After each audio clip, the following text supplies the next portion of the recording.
اینجا ما یه پمپ تخلیه لباسشویی داریم که چندین سال فقط با پودر کار کرده و اصلا داخلش مایع ریخته نشده. ببینید چه اتفاقی واسش افتاده. پمپ سالمه. پروانه رو میچرخونیم حالت آهنربایی داره. پروانه هرز نیست. حالت آهنربایی داره. سالمه. ولی وقتی که پمپ رو میبندیم و آب میافته روش و فشار میاد بهش، دیگه نمیچرخه. پروانه قفل میکنه. چرا؟ چون اینجا ما یه اورینگ داریم، اورینگ کوچیک که نقش کاسه نماد بازی میکنه که آب نره داخل این اورینگه. چون انقدر تاید آب و اینا بهش خورده خراب شده، مثل این خوش شده. مثل این آب رفته داخل اینجا و اینجا هم یه آهنربای دیگه داخلش. این آهنربای چون آب میره داخل، تاید هم باش میره دیگه. تاید رفته این تو رسوب کرده و وقتی که فشار میاد به این پروانه و آب میاد توی این پمپ، دیگه این پروانه قفل میکنه، نمیتونه بچرخه. وگرنه سیمپیچ و همه اینا سالمه.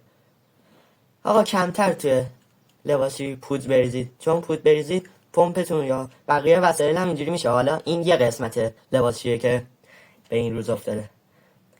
ببینید اینجوری میشه اگه زیاد پودر بریزید داخل لباسشویی.